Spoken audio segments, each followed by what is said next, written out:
ప్రియమైన వారలారా, మన బ్రతుకులో మనం అడగవలసినది ఏంటి? మనము ఆయనకు మనవి చేయవలసినది ఏంటి? ఏమడగాలి? ఆయనకి ఏమని మనవి చేయాలి? ఈరోజు క్రైస్తవ సమాజంలో ఎన్నో అడుగుతున్నాం. ప్రతి దానికి దేవుణ్ణి అడుగుతూనే ఉన్నాం. ప్రతి దాని విషయంలో దేవుణ్ణి మొరపెడుతూనే ఉన్నాం.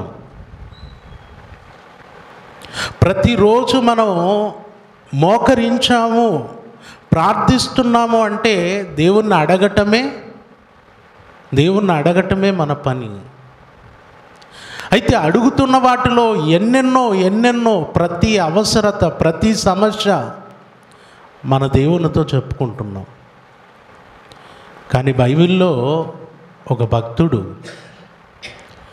దేవుణ్ణి అడిగాడు, దేవునికి మొరపెట్టాడు, దేవునితో మనవి చేసుకున్నాడు. ఏమని మనవి చేసుకున్నాడు? ఏమని దేవుణ్ణి అడిగాడు? ఒకసారి చూద్దాం. సామెతల గ్రంథం 30వ అధ్యాయము 7వ వచనం. దేవా, నేను నీతో 2 మనవులు చేసుకొనుచున్నాను అన్నాడండి. దేవా, నేను నీతో ఎన్ని మనవులట? 2 మనవులు, 2. ఇది ప్రతి మనుష్యుని జీవితంలో దేవునికి మనవి చేసుకోవలసినవి. ప్రతి ఒక్కరూ దేవుణ్ణి అడగాల్సినవి. ఇక్కడ భక్తుడు 2 మనవులు చేసుకొని ఉన్నాను అన్నాడు. ఎవరి మాటలు అన్నది? ఎవరండి? సామెతలు అంటే సొలొమోను గారు రాస్తారు కాబట్టి సొలొమోనే అనుకొని తొందరపడి పొరపాటు పడారు మీరు. ఇక్కడ 30వ అధ్యాయం 1వ వచనం చూడండి. 30వ అధ్యాయం 1వ వచనం. దేవోక్తి అనగా యాకే కుమారుడైన హాగూరు పలికిన మాటలు. హాగూరు అంటే హాగూరు అనేటటువంటి ఒక వ్యక్తి, అతడు పలికినటువంటి మాటలు ఇవి. ఎవరితను? ఇతను గూర్చిన సంగతి ఏంటి? ఎక్కడ రాయబడలా అంటే ఆగూరు అనేటటువంటి ఈ వ్యక్తి యొక్క పేరు బైబిల్లో ఎక్కడా ప్రస్తావించలేదు. మరి ఎక్కడా ప్రస్తావించబడినటువంటి ఈ వ్యక్తిని గూర్చిన మాటలు ఇక్కడెందుకు చేర్చబడ్డాయి అనంటే, భక్తులు బైబిల్ను సమకూర్చేటప్పుడు మీరు గుర్తుపెట్టుకోవాలి, బైబిల్ను సమకూర్చేటప్పుడు ఏమంటే ఎన్నో పుస్తకాలు దొరికాయి. ఎన్నో పుస్తకాలు దొరికితే, ఎన్నో గ్రంథాలు దొరికితే అన్నిటిని ముందు పెట్టుకొని పరిశీలించారు. ఎవరి జీవితంలో దేవుడు ఉన్నాడు? ఎవరు దేవుణ్ణి కలిగి బ్రతికారు? ఎవరు దేవుణ్ణి కలిగి మాట్లాడారు? ఎవరు దేవునితో కలిసి ప్రయాణించారు? అవి తీసుకున్నారు. దేవుని ప్రమేయము లేకుండా, దేవుని గూర్చిన ప్రస్తావన లేకుండా వారి చరిత్రల్లో, వారి ప్రయాణంలో, వారి బ్రతుకుల్లో దేవుని గూర్చినటువంటి ప్రస్తావనే లేకుండా బ్రతికినటువంటి వారి చరిత్రలను పక్కన పెట్టారు. అంటే మీకు బైబిల్ ఉంటుంది. బైబిల్కు ముందు కొన్ని పేజీలు ఉంటాయి. ప్రతి ఒక్కరి బైబిల్లో ఉంటాయి.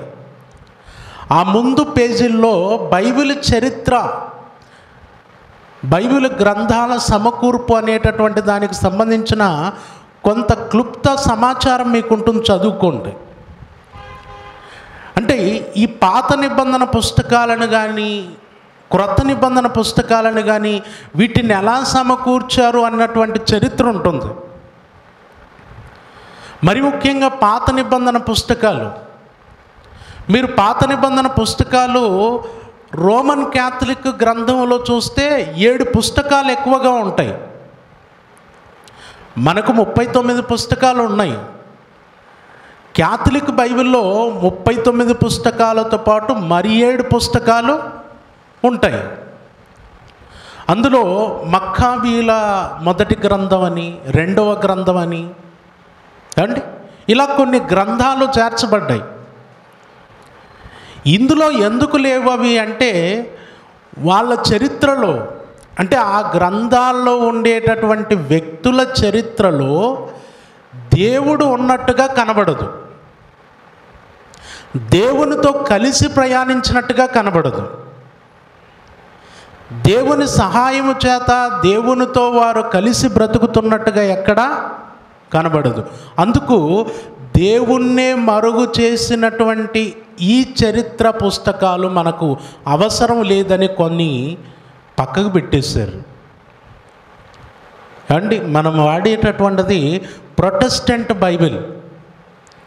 ఈ ప్రొటెస్టెంట్ బైబిల్లో రోమన్ క్యాథలిక్లో ఉన్నటువంటి కొన్ని పుస్తకాలు ఎందుకు లేవు అని అంటే కారణం అది. ఇప్పుడు ఇక్కడ హాగూరు అనేటటువంటి ఒక వ్యక్తి, అతని గురించినటువంటి మాటలు సామెతలు 30వ అధ్యాయములో చేర్చారు. ఇక్కడెందుకు చేర్చారంటే, మీరు మొదట చూడండి, దేవోక్తి అనే పదం కనపడుతుంది. ఏముంది అక్కడ? దేవోక్తి. దేవోక్తి అంటే దేవుడు అనుగ్రహించినటువంటి మాటలు. ఆగూరు అనేటటువంటి వ్యక్తి జీవితంలో దేవుడు ఉన్నాడు.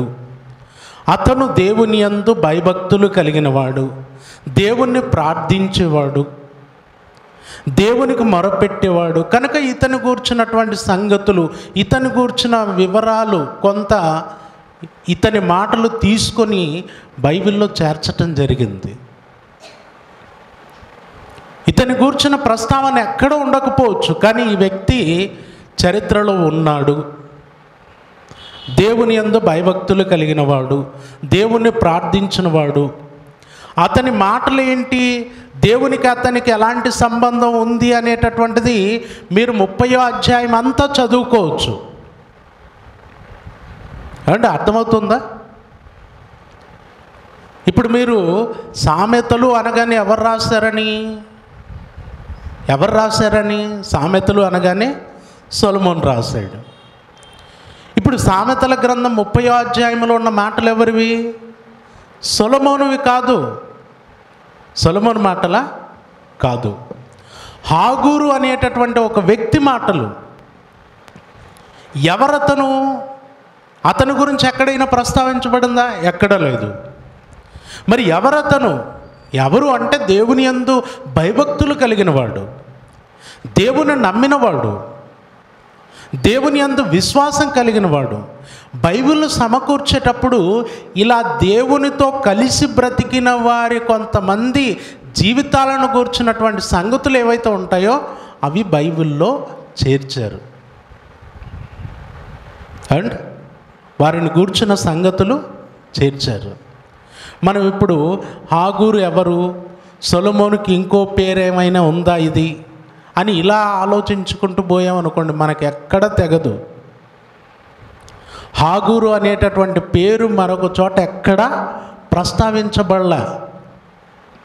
మరి ఎందుకు సడన్గా ఈ వ్యక్తిని కూర్చున్న ప్రస్తావన ఈ అధ్యాయం ఇక్కడ కనబడుతుంది అంటే, భక్తులు సమకూర్చేటప్పుడు ఇదిగో ఈ వ్యక్తి, ఇతనికి దేవుని దర్శనం కలిగింది, దేవుడు ఈ వ్యక్తికి తన వాక్కును అనుగ్రహించాడు, ఇతడు దేవుని సహవాసం కలిగిన వాడు, ఇతని జీవితం ద్వారా దేవుని గూర్చినటువంటి సంగతులు మనం నేర్చుకోవచ్చు అని చెప్పి ఆగూరుకు సంబంధించినటువంటి విషయాలు ఈ 30వ అధ్యాయంలో చేర్చటం జరిగింది. ఇప్పుడు హాగూరు దేవునితో మనవి చేశాడు. ఏమంటే 30వ అధ్యాయంలోని మాటలు ఎవరివి? సొలొమోను మాటలా కాదు, హాగూరు మాటలు. హాగూరు దేవునితో మనవి చేశాడు. ఏమని మనవి చేశాడట? దేవా, నేను నీతో 2 మనవులు చేసుకొనుచున్నాను అన్నాడు. 2 మనవులు. 1, నేను చనిపోకముందు వాటిని అనుగ్రహింపుము అని అంటూ క్రింద అన్నాడు. వ్యర్థమైన వాటిని, అబద్ధములను నాకు దూరముగా నుంచుము. వ్యర్థమైన వాటిని, వ్యర్థమైనవి అంటే మన జీవితంలో, మన ప్రయాణములో ఖచ్చితంగా రోజుకు వ్యర్థమైనవి ఎన్ని ఉంటాయి? ఎన్ని ఉంటాయండి? ఉంటాయా, ఉండవా? వ్యర్థంగా మాట్లాడటం, వ్యర్థంగా కాలాన్ని గడపటం, వ్యర్థంగా ప్రయాణం చేయటం, వ్యర్థమైనవి ఉంటాయా, ఉండవా? ఉన్నాయి లేవా? రోజుకి 24 గంటల్లో ఒక 8, 10 నిద్రకు పక్కన పెడితే ఇక మిగిలిన సమయంలో తిండి, మన కార్యక్రమాలు అవి ఇవి అన్నీ పక్కన పెడితే దాంట్లో ఖచ్చితంగా ఒక 2-3 గంటలు వ్యర్థంగా ఉంటుందా, ఉండదా? ఉంటుందా, ఉండదండి? ఖచ్చితంగా వ్యర్థంగా గడుపుతాం మనం. ఏమండి? టైంపాస్ కావట్లేదు, మాట్లాడుకుందాం. ఏం మాట్లాడుకుందాం? పనికొచ్చేవా, పనికి రానివా? పనికొచ్చేవి మాట్లాడతారా, పనికి రానివి మాట్లాడతారా? మీరు బాగా చూడండి, పని లేని రోజు ఎవరితోనైనా కలిసి మాట్లాడి సాయంకాలం అయిపోయిన తర్వాత ఈరోజు మాట్లాడిన మాటలకు వచ్చిన ఫలితం ఏమి అని ఒకసారి ప్రశ్నించుకోండి. ఏమైనా ఉంటుందా? ఉండదండి. ఏముండదు. నీ జీవితంలో ఒక 3-4 గంటలు ఏమైపోయింది? వ్యర్థముగా గడిచిపోయింది. అందుకే సొలొమోను గారు ప్రసంగి గ్రంథంలో ఒక మాట రాస్తాడండి. ప్రసంగి గ్రంథం 6వ అధ్యాయము 12వ వచనం. 6వ అధ్యాయము 12వ వచనం.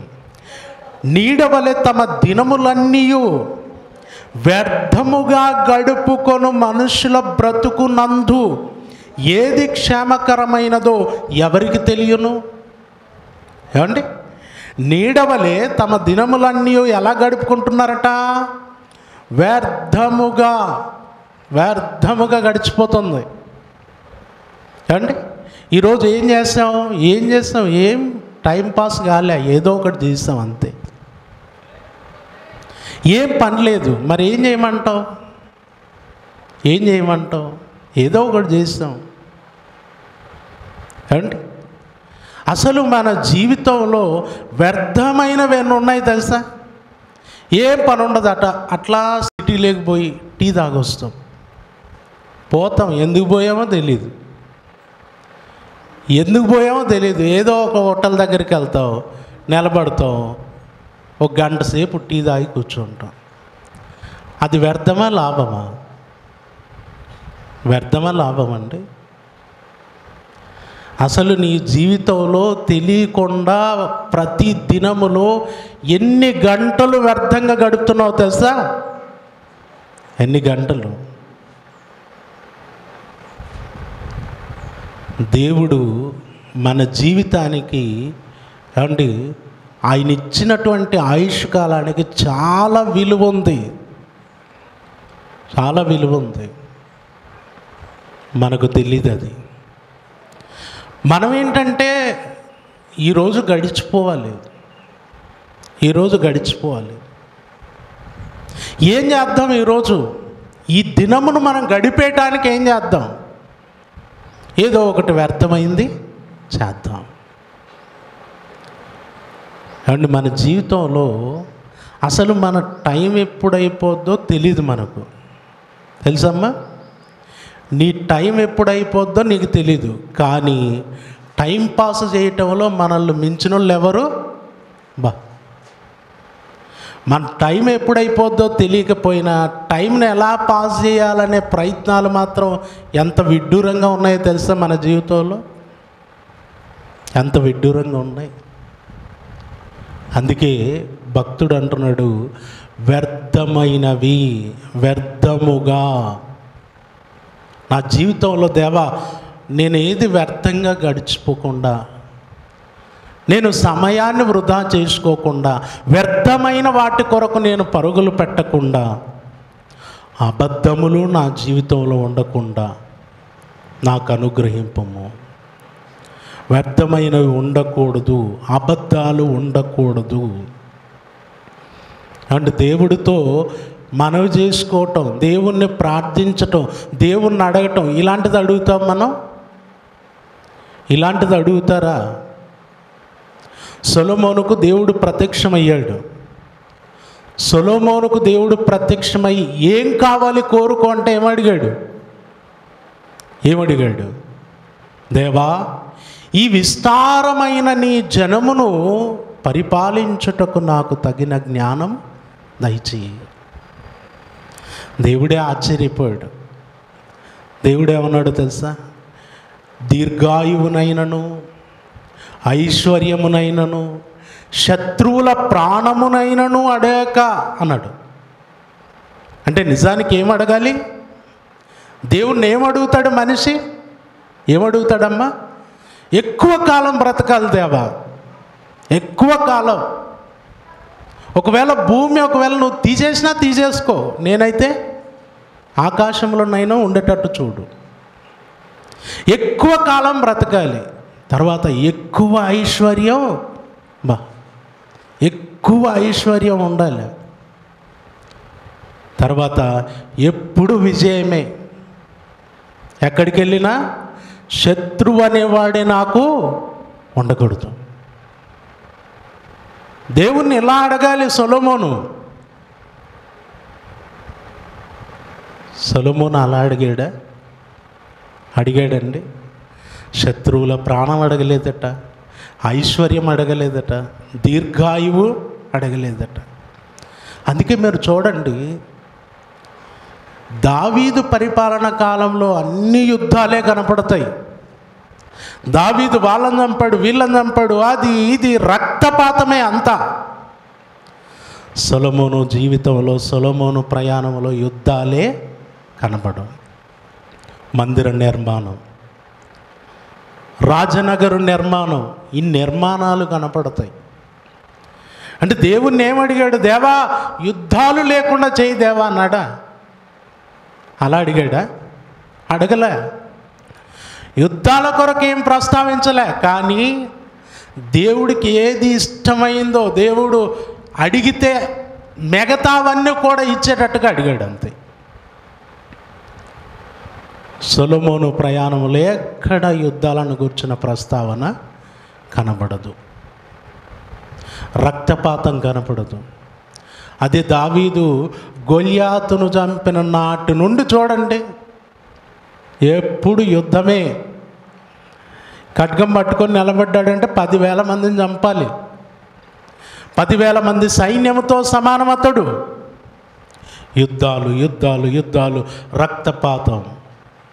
కానీ సొలొమోను జీవితంలో, సొలొమోను ప్రయాణములో, సొలొమోను రాజ్య పరిపాలన చేసిన కాలములో ఆ యుద్ధాలు లేవు. ఏమైపోయాయి? ఎందుకు యుద్ధాలు జరగలేదు? ఎందుకు శత్రువుల దాడి జరగలేదు? సొలొమోను దేవుణ్ణి అడిగింది ఏంటి? నీ ప్రజలను పరిపాలించుటకు నాకు తగిన జ్ఞానం కావాలి. దేవుని దృష్టికి అనుకూలమైనది అడిగినప్పుడు దేవుడు మనిషికి అవసరమైంది కూడా అనుగ్రహించటానికి ఆయన ఇష్టపడతాడు. కనుక ప్రియులారా, ఇక్కడ భక్తుడు మనవి చేసేది ఏంటి? ఏం మనవి చేస్తున్నాడు? సామెతల గ్రంథం 30వ అధ్యాయము 8వ వచనంలో, వ్యర్థమైన వాటిని, అబద్ధములను నాకు దూరముగా ఉంచుము. ఇవి నాకొద్దు దేవా, ఇవి నా జీవితంలోకి రాకూడదు, నేను వాటిలో ఉండకూడదు, వాటిని నాకు దూరంగా ఉంచు. ఎందుకంటే వ్యర్థమైనవి కానీ, అబద్ధాలు కానీ మన భక్తి జీవితాన్ని చాలా పాడు చేస్తాయండి. వ్యర్థంగా నువ్వు సమయాన్ని గడిపావు అనుకోండి, నీ భక్తి జీవితం చాలా పాడైపోతుంది. ప్రార్థన ఉండదు, సహవాసం ఉండదు, వాక్యం ఉండదు, అండ్ పరిచర్య అనే ఆలోచన ఉండదు.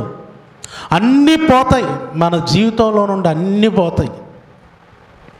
ఒక్కసారి వ్యర్థమైన వాటి వైపు వెళ్ళిపోయి నీ సమయాన్ని వ్యర్థంగా గడపటానికి నువ్వు ఇష్టపడ్డావు అని అంటే నీ జీవితంలో ప్రార్థన, సహవాసము, పరిచర్య, దేవుని పిల్లలు, దేవుని కార్యక్రమాలు ఇవి ఏవి ఉండవు. ఆదివారం కూడా సహవాసం మానుకుంటావు. వ్యర్థమైన వాటి వైపు నువ్వు వెళ్ళిపోయావు అని అంటే ఆదివారం దేవుని సన్నిధికి రావటం కూడా ఏమైపోద్ది? మానుకుంటావు. ఈ టైం ఎక్కడో గడపొచ్చు, ఏదో చేసుకోవచ్చు, నాకు ఇష్టమైన చోటుకి వెళ్ళొచ్చు అనుకుంటావు నువ్వు. అందుకే నీ జీవితంలో దేవుడికి నువ్వు చేసుకోవలసిన మనవేంటి? దేవా, వ్యర్థమైనవి, అబద్ధములు నాకు దూరం చెయ్యి, అవి నా జీవితంలో ఉండకూడదు అని దేవునికి మనవి చేసుకోవాలి, దేవుణ్ణి అడగాలి. ప్రియులరా, మన ప్రార్థన అవసరతలు అని అంటే ఎప్పుడు కూడా మన ఆరోగ్య విషయము, మన కుటుంబ సమస్యల విషయము అండ్ మన ఇబ్బందుల విషయమో కాదు. మన ప్రార్థన అవసరత మన భక్తి జీవితానికి అవసరమైనవి కూడా ప్రార్థన అవసరతలే. ఏమంటే కొంతమంది అంటూ ఉంటారు, ప్రార్థన చేయండి అని అడుగుతారు. ఏ విషయం ప్రార్థన చేయాలంటే దేవునిలో బాగా బలపడటానికి ప్రార్థన చేయండి అంటారు. దేని కొరకట ప్రార్థన? దేవునిలో బలపడటానికి ప్రార్థన చేయండి అంటే ఎంత మంచి మాట అండి. కొంతమంది చూస్తారా, ఎప్పుడు కుటుంబ సమస్య అంటాం, అనారోగ్య సమస్య అంటాం, ఇబ్బంది అంటాం, అదంటాం, ఇదిగో ఈ విషయం ప్రార్థన చేయండి, ఆ విషయం ప్రార్థన చేయండి అంటుంటాం. చెయ్యాలి, వాటి కొరకు ప్రార్థన చేయటం చెయ్యాలి. మన ఆత్మీయ జీవితాన్ని దేవుని సన్నిధిలో దేవుడు నిలబెట్టడానికి అడగటము కూడా, అది కూడా ప్రార్థన అవసరత.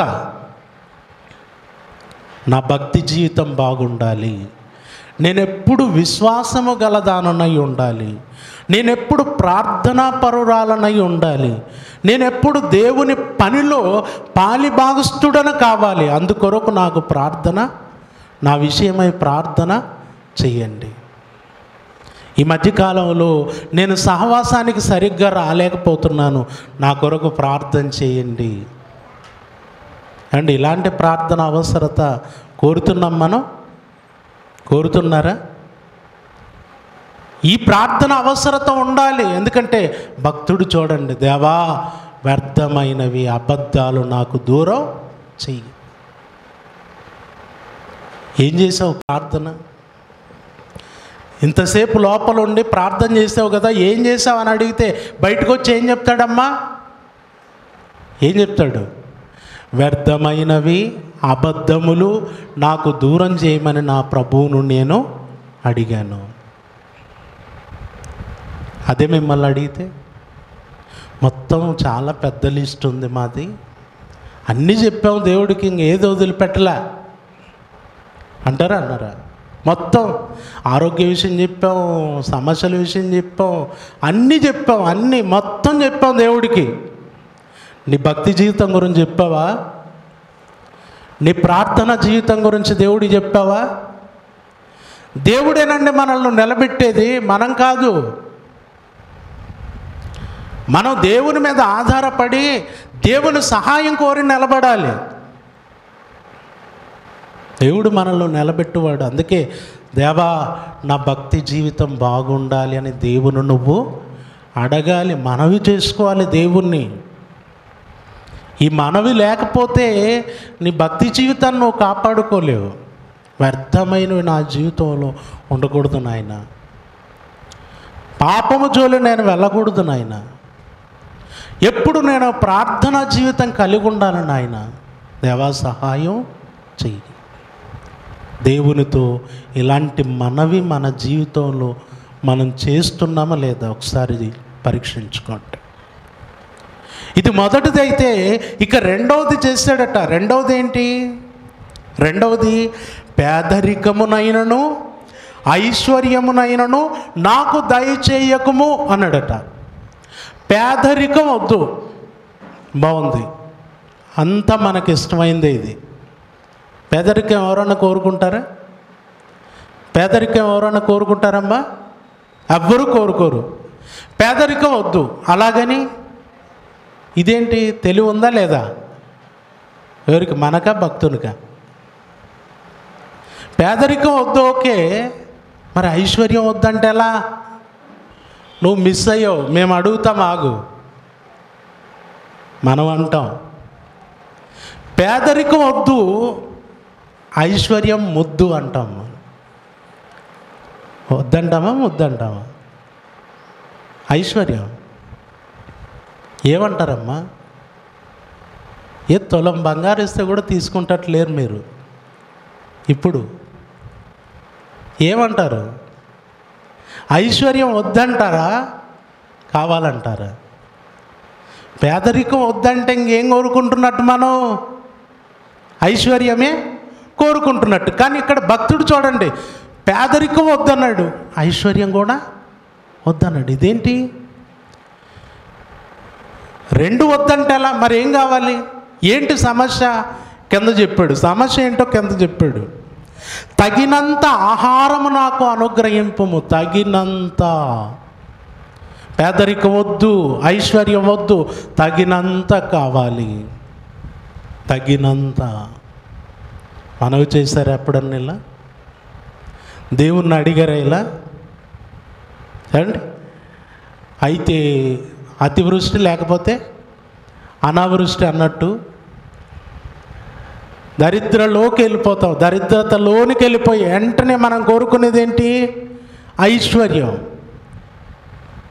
పోతే ఎక్కడికి వెళ్ళిపోతాం మనం? పూర్తి ఏమీ లేని స్థితికి వెళ్ళిపోతాం. ఏం కావాలని కోరుకుంటాం అక్కడ నుండి దేవుణ్ణి? పైకి బాగా రిచ్గా ఉండాలి. మళ్ళీ ఎక్కడ ఉండాలి? పైన ఉండాలి. భక్తుడు ఏం కోరుకున్నాడు? తగినంత. ఏం తగినంత ఎందుకు? ఆ క్రిందిది కానీ ఆ పైది కానీ ఏంటి సమస్య? మధ్యలోది ఎందుకు కోరుకున్నాడు? ఎందుకు? క్రింద చెప్తున్నాడు, ఎక్కువైన ఎడల నేను కడుపు నిండిన వాడయ్యను, నిన్ను విసర్జించి యెహోవా ఎవడని అందునేమో అంటారా? ఎక్కువైపోతే అలా అంటారా? అంటారండి? అన్నారా ఎవరైనా? ఎక్కువైపోతే అలా అన్నారా? యెహోవా ఎవడు అన్నారా? అన్నారు. అందుకే ఇక్కడ భక్తుడు ప్రస్తావించాడు. అంటే మన స్థితి ఎంతవరకు ఉంటే బాగుంటుంది, తర్వాత పెరిగితే ఏమవుతుంది దేవుడికి బాగా తెలుసు. ఇప్పుడు దేవుడు తెలియజేస్తున్నాడు, మనకు తెలియజేస్తున్నాడు. మనమేమో బాగా ఒక ఉన్నతమైన స్థితి కావాలనుకుంటాం. అసలు ఉన్నతమైన స్థితికి పోతే అసలు దేవుణ్ణి కూడా మనం జ్ఞాపకం ఉంచుకుంటామో లేదో తెలీదు. చూడండి, ఎక్కువైపోతే ఏమైపోతావట? ఎక్కువైపోతే ఏమైపోతాం? యెహోవా ఎవడు? కడుపు నిండిన తర్వాత ఏమంటాం? యెహోవా ఎవడు అన్నారో లేదో? అలాంటి క్యారెక్టర్ ఉందో లేదో ఒకసారి బైబిల్లో చూడండి. ద్వితీయోపదేశ కాండం 8వ అధ్యాయము 10వ వచనం నుండి చూద్దాం. 10వ వచనం, నీవు తిని తృప్తి పొంది నీ దేవుడైన యెహోవా నీకు ఇచ్చిన మంచి దేశమును బట్టి ఆయనను స్తుతింపవలెను అన్నాడు. అంటే దేవుడు ఇజ్రాయేలీలకు ఒక మంచి పాలు తేనెలు ప్రవహించు కనాను భూభాగాన్ని ఇవ్వబోతున్నాడు. వారు అప్పటికి ఎక్కడున్నారు? యోర్దాను మైదానములో, యోర్దాను నది అద్దరిన ఉన్నారు. ఇక ఆ నది దాటి వాళ్ళు కనాను దేశాన్ని స్వతంత్రించుకొనబోతున్నారు. ఇప్పుడు అక్కడికి వచ్చినటువంటి వారితో మోషే రెండవసారి ఉపదేశం చేస్తూ ఉన్నాడు. ఇక మీరు దేవుడు ఒక మంచి దేశాన్ని మీకు ఇవ్వబోతున్నాడు, అందులోనికి వెళ్ళి మీరు దాన్ని స్వతంత్రించుకొనబోతున్నారు. అందులోకి వెళ్ళిన తర్వాత వాటన్నిటిని బట్టి మీరు ఏం చేయాలి? దేవునిని స్తుతించాలి. అక్కడ దొరికే ఆహార పదార్థాలను బట్టి, బంగారాన్ని బట్టి, వెండిని బట్టి, అక్కడున్న విలువైన సంపదలను బట్టి, ఆ పాలు తేనెలు ప్రవహించు ఆ దేశమును బట్టి నువ్వు వాటిని తింటూ, కడుపార తింటూ నీ దేవుడైన యెహోవాను నువ్వు స్తుతించాలి అని చెప్తున్నాడు. అలా చెప్తూ క్రింద అంటున్నాడు 11వ వచనంలో, నేడు నేను నీకు ఆజ్ఞాపించు ఆయన ఆజ్ఞలను, విధులను, కట్టడలను నీవు అనుసరింపక నీ దేవుడైన యెహోవాను మరిచి కడుపార తిని మంచి ఇండ్లు కట్టించుకొని వాటిలో నివసింపగా నీ పశువులు, నీ గొర్రె మేకలను వృద్ధి అయి నీకు వెండి బంగారములు విస్తరించి నీకు కలిగినదంతయు వర్ధిల్లినప్పుడు నీ మనసు మందించి అన్నట్టు. అన్నీ వర్ధిల్లిన తర్వాత, అన్నీ వచ్చిన తర్వాత మనసు ఏమవుతుందట?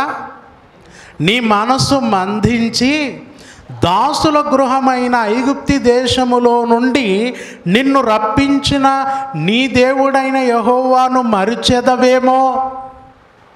మర్చిపోతావేమో, జాగ్రత్త. అక్కడ అంతా పశు సంపద అభివృద్ధి అయి బంగారం వెండి బాగా వచ్చేసి నీ పిల్లలు, నీ కుటుంబం బాగా అన్నిటిని అనుభవిస్తూ సంతోషంగా ఉన్న టైంలో నీ దేవుడైన యెహోవాను మరిచేదవేమో, జాగ్రత్త. మర్చిపోకూడదు. చూడండి, దేవుడు ఇస్తాడు, అన్నీ ఇస్తాడు, నీకు అన్నీ అనుగ్రహిస్తాడు, అన్నీ తిను, నువ్వు బాగుండు.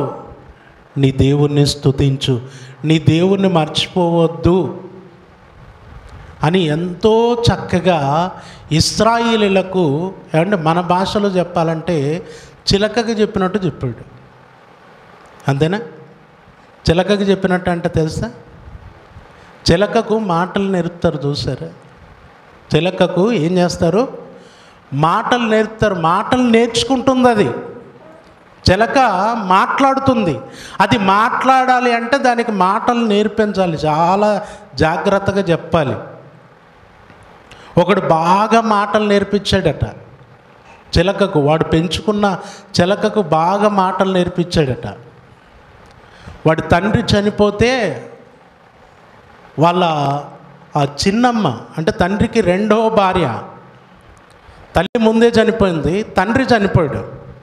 తండ్రి చనిపోయిన తర్వాత వాళ్ళ చిన్నమ్మ ఆస్తి ఇవ్వను అని గొడవ పెట్టుకుందట.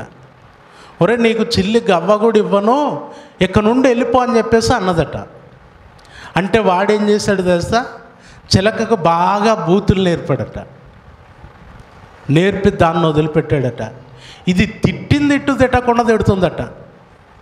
ఏది? చిలక. కూర్చుంటే తిడుతుంది, నిలబడితే తిడుతుంది, పడుకుంటే తిడుతుంది. తిడుతూ ఉంటే ఆమె కేసు పెట్టింది. ఎవరి మీద తెలుసా? చిలక మీద పెట్టింది. చిలక ఒకటే తిడుతుందండి బూతులు అని కేసు పెట్టింది. ఆ మధ్యకాలంలో న్యూస్ అది. అండ్ చిలకకి చెప్పినట్టు అంటే చిలక చెబితే మాటలు ఏం చేస్తుంది అనమాట, అది నేర్చుకుంటుంది. అందుకే అది అంటారనమాట, చిలకకి చెప్పినట్టు చెప్పండ్రా అని. ఇప్పుడు ఇజ్రాయేలీలకు ఆ ఐగుప్తి దేశంలోకి వెళ్ళకముందే, కనాను దేశంలోనికి వెళ్ళకముందే, ఆ పాలు తేనెలు ప్రవహించు దేశంలో అడుగు పెట్టకముందే అన్నీ మరలా రెండోసారి ఉపదేశిస్తూ, మీరు అన్నీ బాగా వచ్చిన తర్వాత మర్చిపోతారేమో, జాగ్రత్త, మీ చెవులు మందమవుతాయేమో, మీరు బాగా కొవ్వు పట్టేస్తారేమో, ఇలా కూడా చెప్పాడు. అన్నీ చెప్పారు, అన్నీ విన్నారు. లేదు, మేమేం మర్చిపోయేది లేదు. ఈరోజు మా పరిస్థితి ఎట్టుందో చూసలేమా? గుర్తులేదా? అసలు మా ఇబ్బందులు దేవుడు ఎంత ఆదుకున్నాడు, మేము మర్చిపోము నాయన, ఎప్పుడు మర్చిపోము అని అన్నారు. అయిపోయింది. అక్కడికి వెళ్ళిపోయిన తర్వాత కనాను భూభాగాన్ని స్వతంత్రించుకున్నారు, స్థిరపడిపోయారు. న్యాయాధిపతుల పరిపాలన వచ్చింది. న్యాయాధిపతుల పరిపాలన కాలంలో చూడండి ఒక మాట, న్యాయాధిపతుల గ్రంథం 2వ అధ్యాయము 10వ వచనం. ఆ తరము వారందరూ తమ పితరుల యొద్దకు చేర్చబడిరి. వారి తర్వాత యెహోవానైనను ఆయన ఇశ్రాయేలుల కొరకు చేసిన కార్యములనైనను ఎరుగని తరమొకటి పుట్టగా అన్నాడు. చూడండి, యెహోవానైనను ఆయన ఇశ్రాయేలుల కొరకు చేసిన కార్యములనైనను ఎరుగని తరం ఎక్కడ పుట్టిందట? ఎక్కడ పుట్టిందమ్మా? ఇశ్రాయేలులలో. అంటే ఎరుగని తరం పుట్టిందంటే వీళ్ళు మరిచారా, జ్ఞాపకం ఉంచుకున్నారా?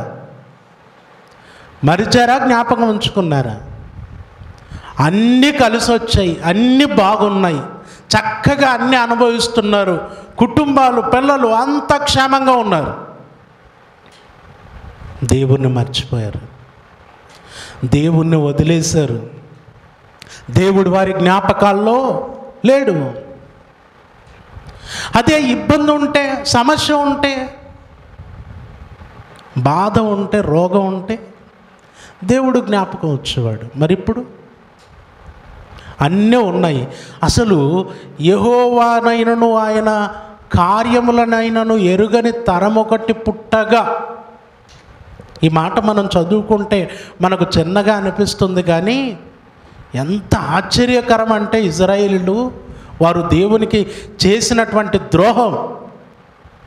అంటే ఇశ్రాయేలీయులు చేసే ప్రతి పండుగలో దేవుణ్ణి జ్ఞాపకం చేసే, దేవుని కార్యములను జ్ఞాపకం చేసే క్రియలు ఉన్నాయి. పస్కా పండుగ చేయాలి. పస్కా పండుగ ఎలా చేయాలి? ఎందుకు చేయాలి?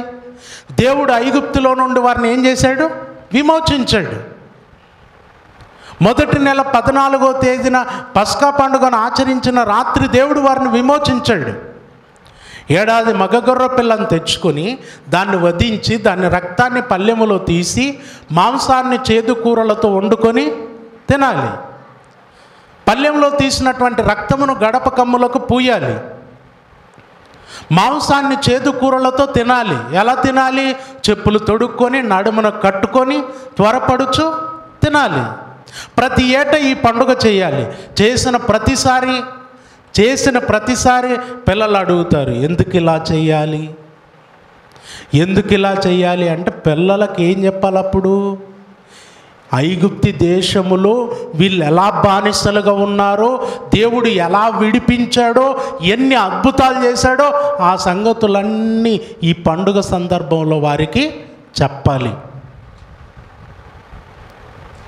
తర్వాత ఈ ఇశ్రాయేలీయులతో చెప్పాడు దేవుడు, నువ్వు ఇంట కూర్చుండున్నప్పుడు, త్రోవను నడుచున్నప్పుడు, పండుకొనున్నప్పుడు, లేచినప్పుడు నీ పిల్లలతో నన్ను గూర్చి నీవు మాట్లాడాలి అని చెప్పాడు. ఏమండి, ఈరోజు కదా మన పిల్లలకు చదువులు ఉన్నట్టు ఆ రోజు ఏమన్నా చదువులు ఉన్నాయండి? ఉన్నాయా? ఇప్పుడు పిల్లవాడు ఉదయం లేవగానే ఎక్కడికి వెళ్ళాలి? బడికి వెళ్ళాలి, చదువుకోవటానికి వెళ్ళాలి. చదువు కావాలి. ఇప్పుడు బ్రతకాలంటే చదువు కావాలి. బయటికి వెళ్ళి ఏదో ఒకటి నేర్చుకోవాలి. మన పిల్లలకు ప్రతిరోజు మనం చెప్పలేని పరిస్థితి, చెప్పేంత కూడా లేదు. కానీ ఇశ్రాయేలీయులకు ఏముందండి? ఏముంది? వాళ్ళ పిల్లలకు ఏం చెప్పాలి? బడికి పంపిస్తారు. వాళ్ళు పంపించడానికి ఉందా? ప్రతిరోజు మాట్లాడాలి. అందుకే మీరు చూడండి, చిన్నప్పుడు పిల్లలు కథలు వినేవారు. తల్లిదండ్రులు ఏం చెప్పేవాళ్ళు? పిల్లలకు కథలు చెప్పేవారు. మరి ఇప్పుడు చెప్తారు? ఇప్పుడు సెల్లు పక్కకు పెట్టి కథ చెప్తాను వినరా అంటే వింటారా? నీ కథ చెప్పినా వినరు, ఇంకొకరి కథ చెప్పినా వినరు. నాకన్నిటి కాదు చెప్తాను విన అంటే కూడా వినే పరిస్థితి లేదు. ఒకప్పుడు వినేవారు, కథ చెప్పమ్మా. ఈ కథలు చెప్పే అలవాటు ముసలోళ్ళకు ఉండేది కాబట్టి ఎక్కువగా పిల్లలు అప్పుడు ఎవరి దగ్గర ఉండేవాళ్ళు?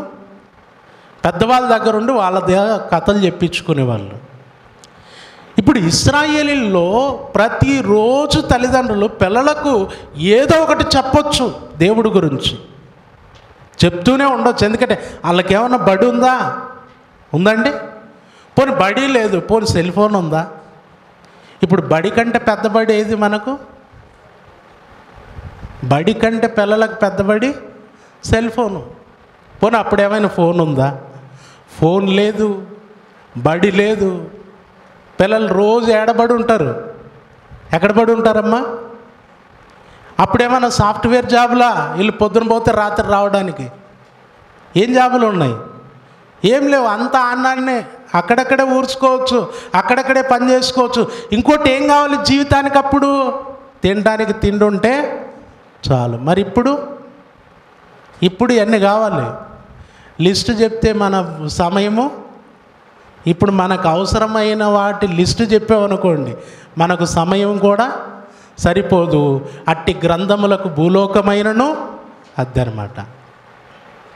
ఇప్పుడు మనకున్న అవసరాల గురించి చెప్పామనుకోండి, ఎన్ని ఉన్నాయండి? చాలా విచిత్రం. ఏమీ లేని టైంలో దరిద్రులు దేవుడి గురించి చెప్పలేదట. చూడండి, యెహోవానైనను ఆయన కార్యములనైనను ఎరుగని తరం ఒకటి పుట్టింది. అసలు మనిషికి మనిషి మాట్లాడుకోవటమే పని ఆ రోజుల్లో. ఏదో ఒకటి చెప్పుకుంటూ ఉండాలి, లేకపోతే టైము గడవదు. ఆ టైంలోనే దేవుడి గురించి చెప్పలేకపోయారు, దేవుని గురించి వారి పిల్లలకు బోధించలేకపోయారు అంటే ఎంత దారుణం అండి అసలు. ఇప్పుడు మనకున్న పరిస్థితులు, మనకున్న ఇబ్బందులు, మన సమస్యలు, మనం ప్రతిరోజు పరుగులు పెట్టే ఈ జీవితంలో దేవుడి గురించి చెప్పాలి అంటే కాస్త కష్టమవచ్చు. ఆ రోజు ఏముంది ఇశ్రాయేలీలకు? ఏమైనా పని ఉందా? ఏముందండి?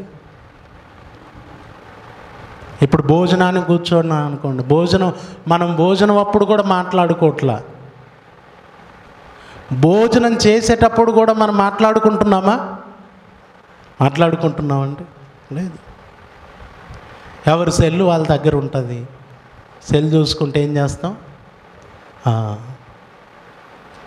ఇంకా ఏం తింటున్నామో కూడా తెలియదు, టేస్ట్ ఎట్టుందో కూడా తెలియదు.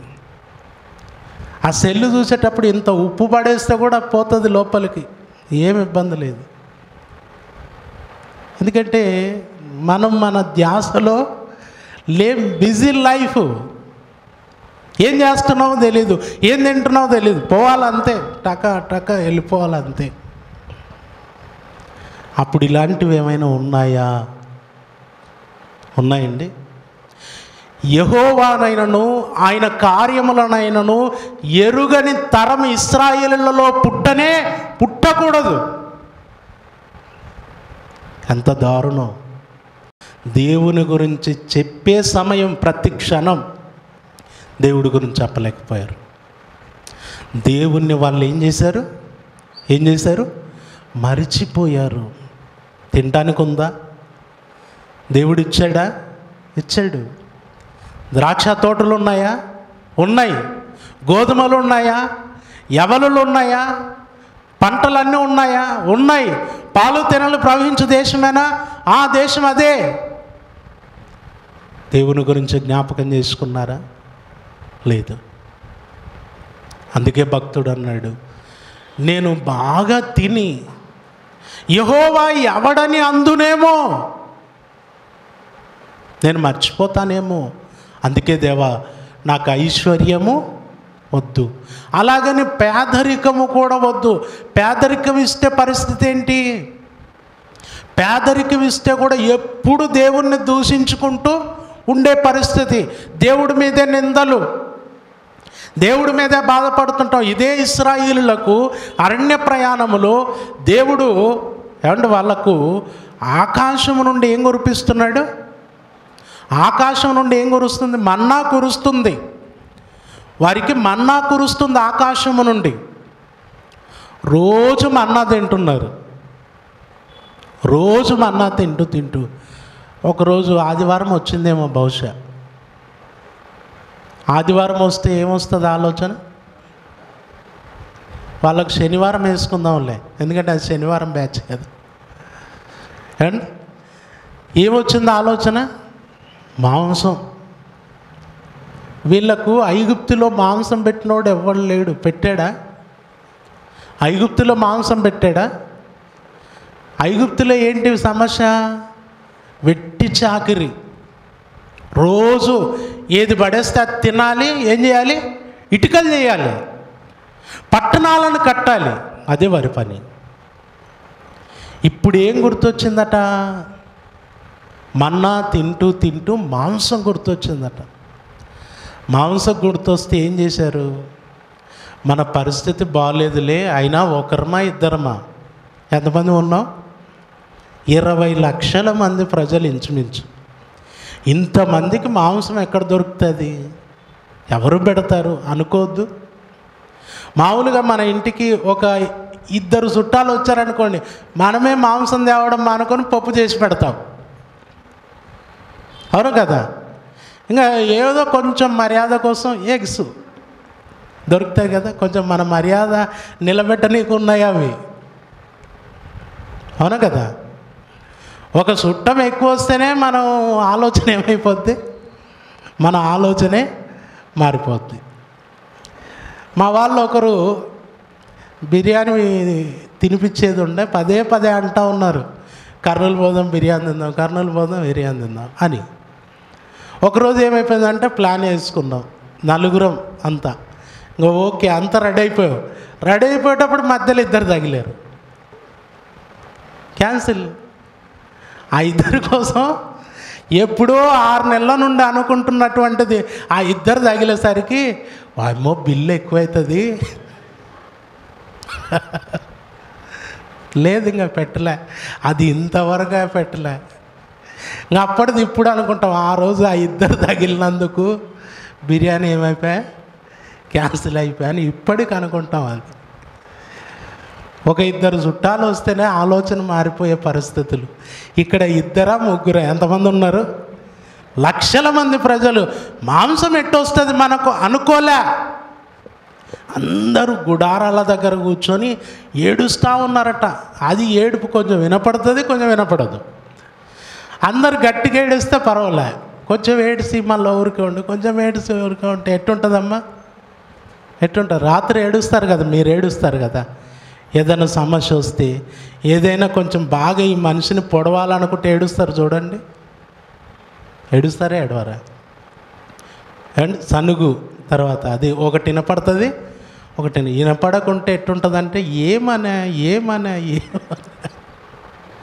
నిద్ర పట్టదు, బీపీ పెరిగిపోతుంటుంది. ఒక్కరు కాదు, 2 కాదు, ఎవరి గుడారాల దగ్గర వాళ్ళు కూర్చొని సనుగుతూ ఉంటే, ఏడుస్తూ ఉంటే మోషే తట్టుకోలేకపోయాడట. ఏంట్రా బాబు మీ బాధ ఏంటి, ఏం సమస్య చెప్పండి అంటే అప్పుడు చెప్పారట, ఐగుప్తులో కీరకాయలు ఉండే, దోసకాయలు ఉండే, ఉల్లిగడ్డలు ఉండే, ఎల్లిపాయలు అన్నీ చెప్పినారు లిస్టు. మాంసం ఉండా అని చెప్పలే, ఎందుకంటే అక్కడ ఎవడు పెట్టలే. అది చెప్పలే. కానీ ఇప్పుడు ఏమన్నారంటే రోజు ఈ చవిసారము లేని అన్నం తినలేకుంటున్నాము, మాకు మాంసం కావాలి అన్నారట. మరి అదేదో గట్టి చెప్పి చస్తే అయిపోయా కదా, దాన్ని ఎందుకు ఊరికే సనుక్కుంటూ గొనుక్కుంటూ ఏడ్చుకుంటూ ఉండడం? అండ్ రోజు అదే తింటున్నామని చెప్పేసి అంటున్నారు, కానీ ఒకసారి గట్టిగా చెప్పేస్తే అయిపోయా కదా. చిన్నప్పుడు ఏంటంటే మా అత్త వాళ్ళ ఇంట్లో ఉన్నాం మేము, రోజు రొట్టెనేనండి. ఇప్పుడు రొట్టె అంటే దొరకదులేండి ఇప్పుడైతే. చిన్నప్పుడు మా అత్త వాళ్ళ ఇంట్లో రోజు రొట్టెనే. రోజు రొట్టెలు తినలేక ఏడుస్తుంటే ఒకరోజు మా నాన్న దగ్గరికి పిలుచుకొని 2 చేతులు ఇలా గట్టి పట్టుకున్నాడు. ఈ చెంప ఓ 10 నిమిషాలు కొట్టుంటాడు. తింటే రొట్టెనే తినాలి, అన్నం దొరికే పరిస్థితి లేదు. రోజు రొట్టె కొరకు అలా ఏడిస్తే వీళ్ళు సంవత్సరాల తరబడి వీళ్ళకేంటిది మన్నా. ఈ మన్నా తినలేక ఏడుపు పెట్టారు. మాంసం కావాలి ఏడుస్తూ ఉంటే సరే ఏం చేద్దాం, ప్రార్థన చేస్తాను, దేవుణ్ణి అడుగుతాను. మళ్ళీ ఊరికే అంటారా, అసలు చంపేసింటే బాగుండ మమ్మల్ని, ఊరికే ఎందుకు ఇంత బాధ అంటాడు. దేని కొరకట? వీళ్ళకు మాంసం దొరకకపోవటం వల్ల ఏం చేయాలట, వీళ్ళను ఏం చేయాల? మనం అంటుంటాం కదా, సావన్న రాదు అని. వస్తే సావు వచ్చిందని పోతారు. మీరు పోతారమ్మా? ఊరికే ఒక మాట గాల్లో ఏం చేస్తామట, గాల్లో ఒక మాట పంపిస్తాం, సావన్న రాదు నాకు అని. వచ్చి పోదాను రామ్మా అనింది అనుకోండి, పోతారా? పోతారా? పోరు. అదే చెప్తాం కదా, నువ్వన్నా పోగానే మేమైతే పోమంట. వీళ్ళంతా ఏడుస్తూ ఉంటే సరే అని చెప్పేసి మోషే ఏం చేశాడు?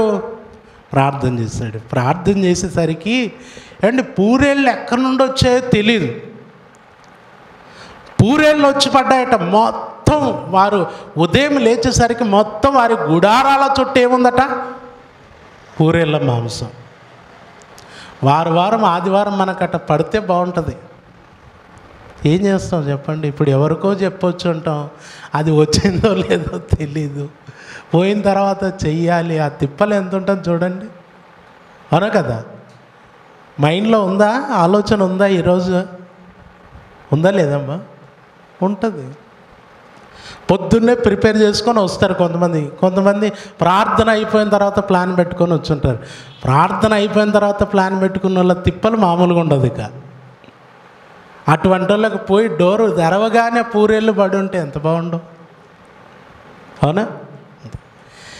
ఇశ్రాయేలీలకు అలా మాంసం కురిసింది, అయిపోయింది. అమ్మయ్య, ఇంకా చూడండి తింటున్నారు మామూలుగా తినట్లా. ఎందుకంటే కరువు పడ్డారు బాగా, లేక దొరికింది. తింటూ ఉంటే వాళ్ళు తినటం దేవుడికే కోపం ముట్టించిందట. వాళ్ళు తినటం ఎవరికి? దేవుడికి అసహ్యం, కోపం ముట్టించేసి దేవుడు తన ఉగ్రతను కురిపించాడు. ప్రియులారా, లేకపోతే ఒక సమస్య, ఉంటే ఒక సమస్య. లేకపోతేనేమో సనుగుతారు దేవుడి మీద, ఉంటేనేమో మర్చిపోతారు. మన జీవితం కూడా అంతేనా?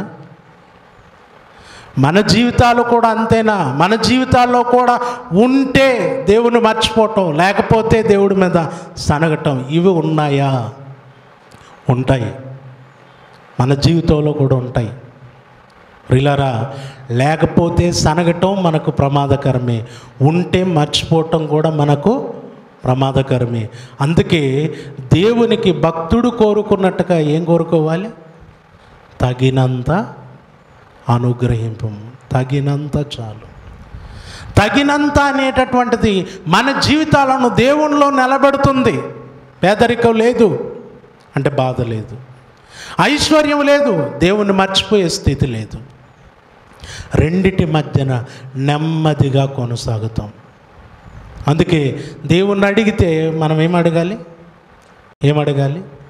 పేదరికం వద్దు, అలాగని ఐశ్వర్యము వద్దు. మనకేం కావాలి?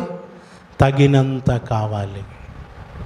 యేసు ప్రభు తన శిష్యులకు నేర్పాడు ప్రార్థన, నేడు మా అనుదిన ఆహారము మాకు దయచేయము. అంటే ఈవేళ ఆహారం అనుగ్రహించు దేవా. ఈవేళ ఆహారం అనుగ్రహించామంటే సమస్య లేదు, ఇక అయిపోయింది. ఏనాటి కీడు ఆనాటికి చాలును అన్నట్టు. అలాగే అపోస్తులుడైన పౌలు గారు రాస్తారు, అన్న వస్త్రములు గలవారమై, ఏమన్నాడు? అన్న వస్త్రములు గలవారమై వాటితో తృప్తి పొంది ఉందాము అన్నట్టు. తృప్తి కలిగి ఉందాం.